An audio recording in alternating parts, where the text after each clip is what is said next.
مرحبا صبايا، كيفكم؟ شو الأخبار؟ طمنوني عنكم، إن شاء الله تكونوا بألف خير. رجعت لكم اليوم فيديو جديد، وصفة جديدة، روتين جديد. إن شاء الله هالشهر يكون شهر الخير والبركة، ورمضان مبارك علينا وعليكم يا رب. بعد الزمان ما نزلت يعني، والله صار معي ظرف صبايا، ما حسنت نزل، و شاشة موبايلي كانت محروقة، وحاولت نقل القناة من هذا الموبايل القديم على الموبايل الجديد، صار معي عطل فيه وما حسنت نزله. بعدين صلحت الموبايل لحتى قدرت نزل القناة على الموبايل الجديد، فالحمد لله والله هيك صار معي، فما حسنت انه نزل لانه كانت مسكر الشاشة وموبايل كان محروق شاشته يعني. فالحمد لله على كل حال، لعل والعسى خير يعني. وصفتنا لليوم طبعا عندي عزمت بنت حماي. عندي بدي أعمل صينية بطاطا والحلو القطايف. طبعا وصفة صينية البطاطا عملت معكم مرة من الفيديوهات اللي نزلتهم. دبس بندور ودبس فلفل وبصلة صغيرة وثوم وبهارات اللي هلأ طالعتهم دبس، يعني هدول الشغلات الأساسية، إنه دبس الفلفل معلقة ودبس البندورة معلقة، وفي بندورة أو بندورتين صغار كمان ضفت له. طبعا قلت بحضر صينية البطاطا، وطبعا في عندي الكبة نية. ما بعرف، كل دولة بتعمل بشكل أو بتسمى بشكل. هلا عنا بيقولوا لها كبة نية وبنحطها بصحون. هلا في منهم بيدعبلوها وبيحطوها بصحون ومع الخس يعني. هلا نحنا منكورها يعني مندورها ما بعرف يعني، هيك منقله ومنحطها بصحون. عن جد كتير طيبة صبايا.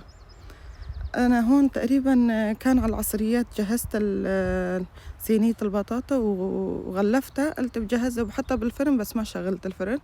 قلت قبل إفطار بساعة تقريبا شغلته.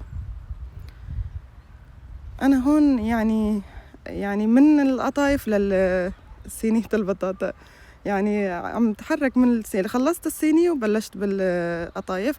قلت بجهز الحشو يعني القشطة تبعيتها، وعجينة القطايف جهزتها كمان. وبعد الإفطار طبعا بلشت فيه يعني، سويتها قليتهم يعني. هون جهزت الصينية البطاطا. طبعا أنا بضيف لها تقريبا نص كاسة مي، وبضيف لها زيت نباتي، وبضيف لها السمنة على وجهها يعني.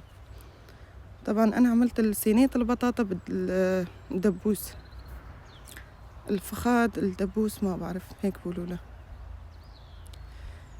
عن جد طلعت كتير طيبة صبايا والله يعني. خاصة والله واحد بيحتار بالرمضان شو يطبخ يعني. أنا وزوجي بنصوم يعني، ولادي صغار ما بيحسنوا يصوموا، فبحتار شو بدي أطبخ كرمال ما يضل لتاني نهار إنه أول بأول يخلص، وتاني نهار أعمل أكلة جديدة. بس إنه واحد بيحتار شو بده يطبخ يعني. طبعا هون زينتهم بالفلفل الأحمر والأخضر. طبعا ورق الزبدة كمان بللتها بالمي وحطيتها على الوجه. بهاي الطريقة عن جد بتستوي يعني كتير منيحة، بتستوي وحتى ما بتلزق تحت الصينية يعني. وغطيتها بالورقة السيليفان كمان، ورق القصدير قصدي. هون خلصتها وبدي احطها بالفرن، بس ما بشغله قبل الافطار بساعة. هون خلصت من صينية البطاطا، قلت بجهز عجينة القطايف وبعدين ببلش فيه. هون عندي يعني كل الأغراض سهلة وموجودة بكل بيت بظن، وطريقة مضمونة. عندي طريقتين بستعملون للقطايف، هاي أول طريقة، وإن شاء الله طريقة تانية كمان بجربها معكم. هلأ أنا عندي هون 3 كاسات طحين، ونص كاسة سميد بودرة اللي بيقولوا لها فرخة، وفي معلقتين سكر، ومعلقة من الخميرة فورية، ومعلقة من البيكنج باودر. وطبعا ما ننسى رشة الملح.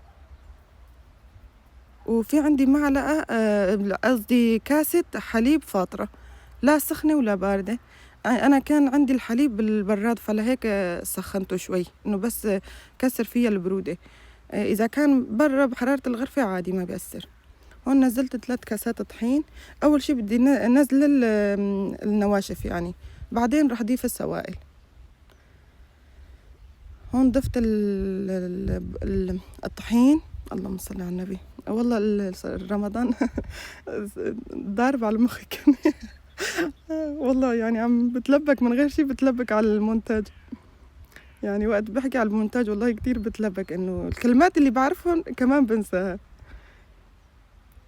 هلا رح كمل الفيديو. طبعا هون نزلت كل النواشف، الطحين، السميد، البيكنج باودر، والخميرة فورية، والسكر، معلقتين سكر، ورشة ملح. هلا بخلط هدول وبنزل كاسة الحليب، وعندي بدي اضيف كمان 3 كاسات مي، كاسة حليب و3 كاسات مي. طبعا اول شغله بعد ما تضيفوا هدول السوائل اخر شيء المي والحليب، هلا بتشوفوا انه كتير يعني سائله، انه ما كتير ثقيله، بس بدكم تخلوها، يعني تخلوها شيء تقريبا ساعه واكتر. هو اذا ساعه كمان منيح، انا خليته تقريبا بجوز ساعه واكتر، يعني خليتهم هو يعني بيتخمر منيح، يعني كل ما تخمرت بصير احسن. يعني هو ما بيزيد عن يعني الساعة كتير منيح.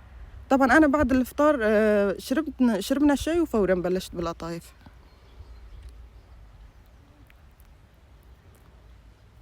هلا شوفوا إنه هون بتشوفوا إنه المي كتيرة، بس أبدا مو كتيرة صبايا، لأنه بتشرب المي الطحين والسميد، خاصة السميد كمان بتشرب المي.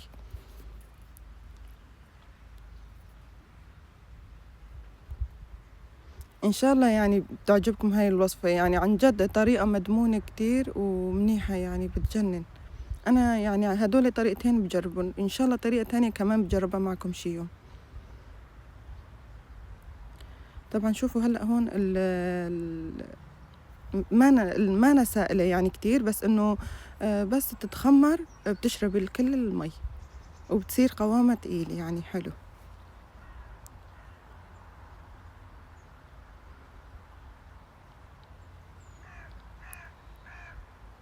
طبعا أنا هلأ بركب الحديقة برا البيت مو جوا البيت.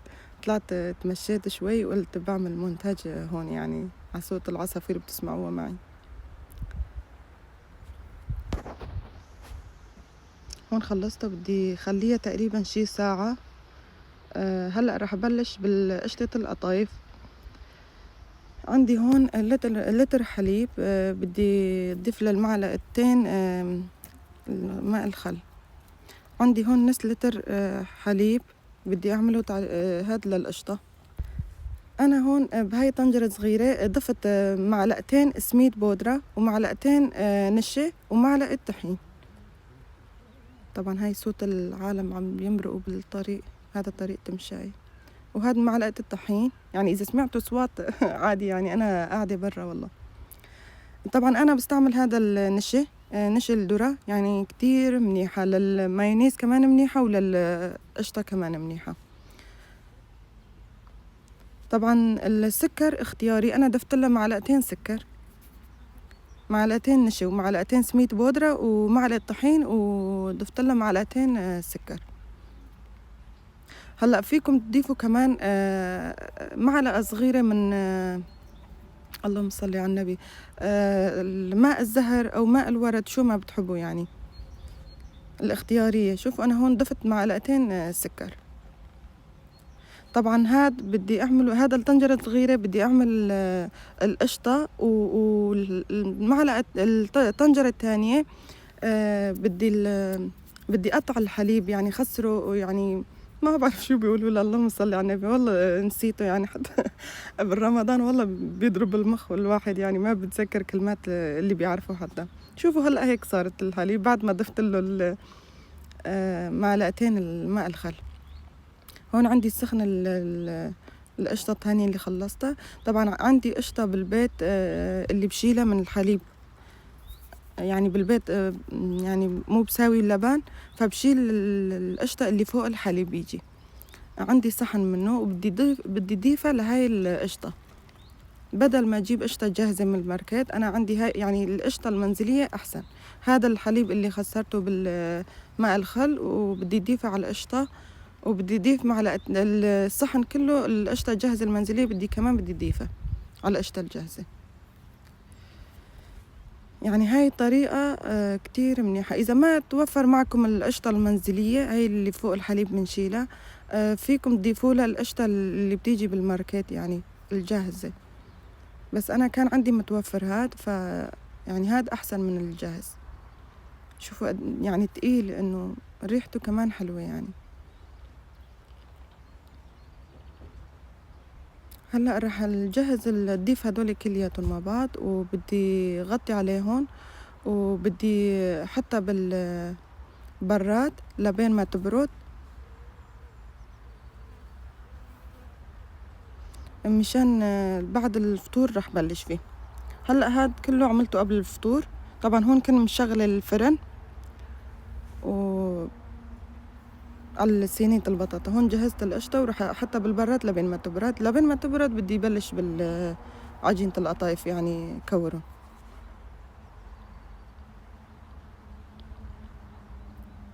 عن جد هاي طريقة القشطة يعني لكل الحلويات بتصير يعني الريحة الطعم يعني ما في أحلى منه. يعني إذا بتدوروا على الجاهز ما بتلاقوا مثل هاي القشطة. عن جد أنا صار لي تقريبا سنين معتمدة على هاي الطريقة.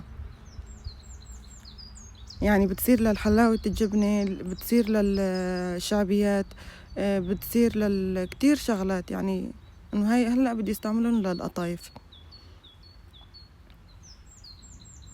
حتى البسبوسة بالقشطة كمان فيكم تعملوا هاي قشطة وتضيفوا لها، يعني كتير بتجنن. إنه ريحتها يعني كتير حلوة وطعم ما في ألذ منه.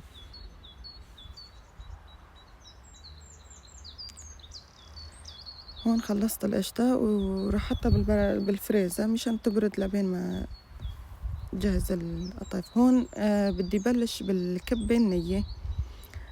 عندي نحنا تقريبا يعني ما بدي أعمل كتير لأنه أنا وزوجي وعيلة بنت حماي، فبدي أعمل تقريبا 5 كاسات سميد. هلأ نحنا عنا بنعير الكاسات، في عالم ما بيعيروا مثلا عادي بيضيفوا، بس عنا نحنا على كل كاسة بيطلع صحن، يعني صحن معبى. فبدي أعمل 5 كاسات. وصحن بدي أضيف صحن الفلفل اليابس، بدي أضيف له المي. شوفوا عملتها هيك شي 5 دقايق هيك تقريبا، ما بدي طولها كتير مشان تاخد اللون كمان، ويعني بيدبلوا بالمي كمان.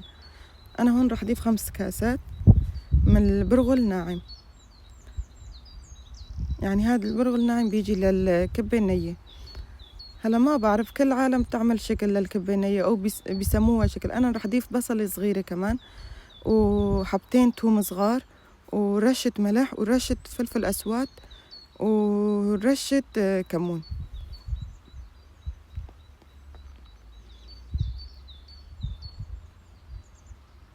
يعني هلأ عنا هيك بساووها. طبعا ندعك على ايدنا يعني.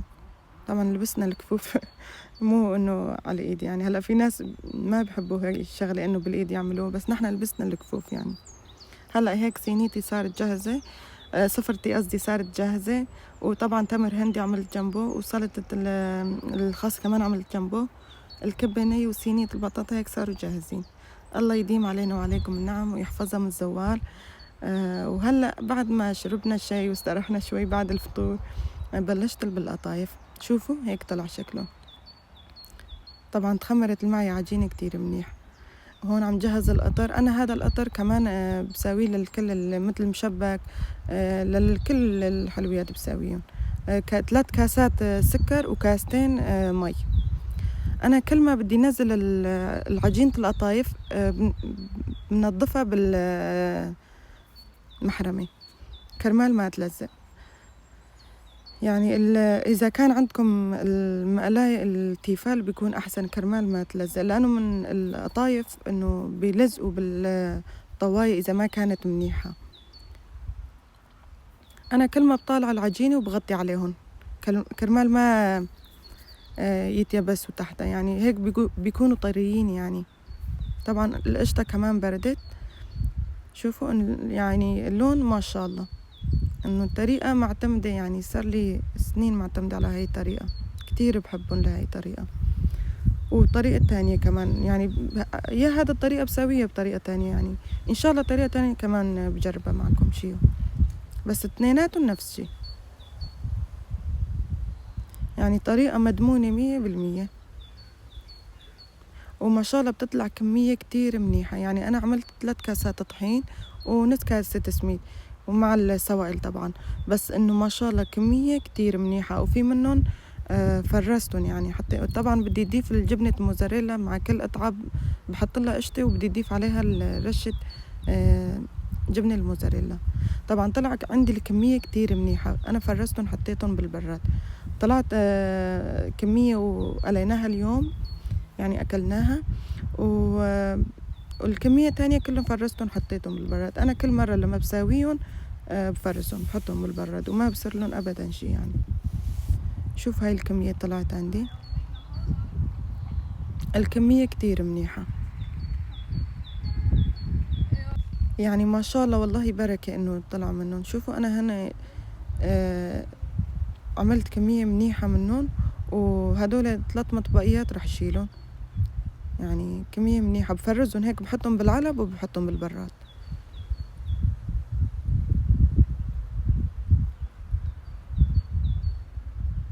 والقطر بيطلع تقيل، يعني كتير منيح للمشبك للقطايف، يعني لأي شي بدكم تعملوه بيطلع تقيل يعني.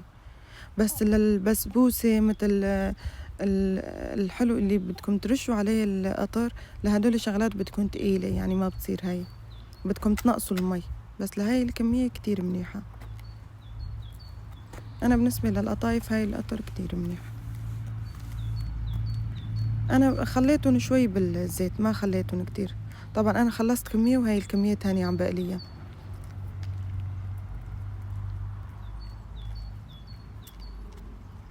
ما صورت كتير كرمال ما يطول فيديو أكتر، يعني الفيديو مطول كتير. إن شاء الله يعجبكم الفيديو، واكتبوا لي بالتعليقات إذا عجبكم الفيديو. وإن شاء الله بالقريب رح نزل وصفات كمان تانية. شوفوا هاي النتيجة النهائية، عن جد يعني كتير لذيذة وطيبة. بتمنى تفاعلوا على الفيديوهات صبايا. أنا صار لي مدة ما نزلت الفيديوهات، وقناتي عندي كتير انخفضت التفاعل فيها. دخيل قلبكم، ربي يسعدكم ويحقق كل أمانيكم. انتظروني بفيديوهات جديدة، روتينات جديدة. كنت معكم أم نورسين.